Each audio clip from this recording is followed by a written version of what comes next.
ആരോഗ്യമന്ത്രിയും NHM ഡയറക്ടറുമായുള്ള ചർച്ചകൾ പരാജയപ്പെട്ടതിനു പിന്നാലെ സമരം കടുപ്പിക്കുമെന്ന ഭീഷണി മുഴക്കിയ ആശാവർക്കർമാർ. സമരത്തിന്റെ രീതികൾ മാറ്റുന്നതിന്റെ ഭാഗമായി ഇന്ന് രാവിലെ 11 മണിക്ക് ആശമാർ നിരാഹാര സമരം തുടങ്ങി.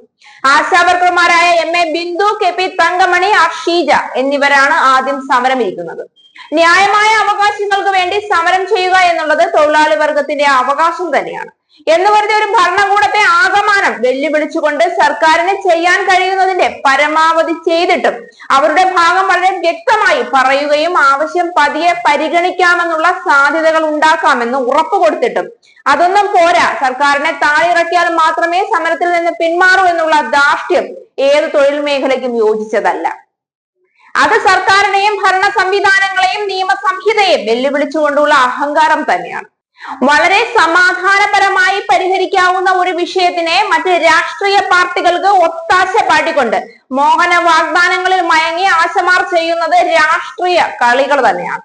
സർക്കാർ പറയുന്ന യാതൊരു തീരുമാനങ്ങളിലും പിന്നോട്ട് മാറാൻ തയ്യാറല്ല എന്ന ഉറച്ച നിലപാട് കേവലം ആശമാരുടെ മാത്രം ധൈര്യമല്ല എന്ന് ആർക്കാണ് മനസ്സിലാകാത്തത്? അതിനിടെ ആശമാരുടെ ഇൻസെന്റീവ് വർദ്ധിപ്പിക്കുന്നത് ഉൾപ്പെടെയുള്ള കാര്യങ്ങൾ ചർച്ച ചെയ്യാനായി ആരോഗ്യമന്ത്രി വീണ ജോർജ് ഇന്ന് JP നദ്ദയെ കാണും. വീണ ജോർജ് ഡൽഹിയിലേക്ക് യാത്ര തിരിച്ചുവെന്നാണ് ലഭിക്കുന്ന വിവരം. ആശാപ്രവർത്തകരുടെ സ്കീം കേന്ദ്ര സർക്കാരിന്റെ കീഴിലാണെന്നും നിർണായക തീരുമാനമെടുക്കേണ്ടത് കേന്ദ്ര സർക്കാരാണെന്നും വീണ ജോർജ് പറഞ്ഞു. സംസ്ഥാനത്തിന് പറയാനുള്ളത് കൃത്യമായി അറിയിക്കുമെന്നും ഓണറേറിയം കൂട്ടണമെന്നതടക്കമുള്ള കാര്യങ്ങൾ ചർച്ച ചെയ്യണമെന്നും ഡൽഹിയിലേക്ക് പോകുന്നതിനിടെ ആരോഗ്യമന്ത്രി മാധ്യമങ്ങളോട് പറഞ്ഞു. സമരത്തിന്റെ 38ാം ദിവസമായ ഇന്നലെ രാവിലെ പ്രതിപക്ഷ നേതാവ് VD സതീശൻ മുഖ്യമന്ത്രി പിണറായി വിജയനെ കണ്ടു സംസാരിച്ചിരുന്നു. ദേശീയ ഹെൽത്ത് മിഷന്റെ state mission director doctor Vinay ഗോയലാണ് ആദ്യം ആശാവർക്കർമാരെ ചർച്ചയ്ക്ക് വിളിച്ചത്. ഓണറേറിയം 21,000 രൂപയാക്കണമെന്നും വിരമിക്കൽ ആനുകൂല്യമായി 5 ലക്ഷം രൂപ അനുവദിക്കണമെന്നും ആശമാരുടെ പ്രതിനിധികൾ ആവശ്യപ്പെട്ടെങ്കിലും സർക്കാരിന്റെ സാമ്പത്തിക ഞെരുക്കം ആശമാർ ഉൾക്കൊള്ളണമെന്നാണ് ഡോക്ടർ വിനയ് ഗോയൽ മറുപടി നൽകിയത്. 1 മണിക്കൂറിലേറെ നീണ്ട ചർച്ച ധാരണ പോലും ആകാതെ പിരിയുകയായിരുന്നു. പിന്നാലെ ആരോഗ്യമന്ത്രി വീണ ജോർജുമായും ആശമാർ ചർച്ച നടത്തി. എന്നാൽ ഓണറേറിയം വർധനയെ കുറിച്ച് മന്ത്രി ഒന്നും പറഞ്ഞില്ല. സർക്കാരിന്റെ സാമ്പത്തിക സ്ഥിതി മോശമാണെന്നായിരുന്നു മന്ത്രിയുടെ പ്രതികരണം. സാമ്പത്തിക നില മെച്ചപ്പെടുമ്പോൾ ആവശ്യങ്ങൾ പരിഗണിക്കാമെന്നും ഇപ്പോൾ സമരം അവസാനിപ്പിക്കണമെന്നുമാണ് മന്ത്രി ആവശ്യപ്പെട്ടത്.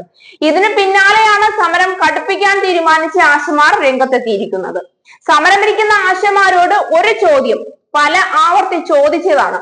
എന്തുകൊണ്ട് ഈ ഐക്യദാർഢ്യം പ്രഖ്യാപിക്കുന്നവരൊന്നും നിങ്ങൾക്കൊപ്പം ഒരു രാത്രി പോലും ആ പന്തലിൽ ഇരിക്കാൻ തയ്യാറാവുന്നില്ല? പ്രമുഖരായ ഏതെങ്കിലും ജനപ്രതിനിധികൾ അതിന് തയ്യാറായാൽ കുറച്ചുകൂടി എളുപ്പത്തിൽ ഈ പ്രശ്നം സംസ്ഥാന സർക്കാരോ കേന്ദ്ര സർക്കാരോ പരിഹരിക്കാൻ മുന്നിട്ടിറങ്ങുമെന്ന് ഉറപ്പല്ലേ? പിന്നെ എന്തുകൊണ്ട് നിങ്ങൾക്ക് കുട പിടിച്ച് അണിയറയിൽ മാറി നിന്ന് ചരട് വലിക്കുന്നവർ ആരും അതിന് തയ്യാറാകുന്നില്ല? നിരാഹാര പന്തലിലും കേവലം സ്ത്രീകളെ മാത്രമാണ് ഇരകളാക്കുന്നത്. അവിടെയും ഈ പറയുന്ന ഒരു നേതാക്കന്മാരും ഉദ്ഘാടനത്തിനും ഐക്യദാർഢ്യത്തിനും വലിയ വാക്കു പറഞ്ഞതല്ലാതെ എത്തി നോക്കുന്നത് പോലുമില്ല.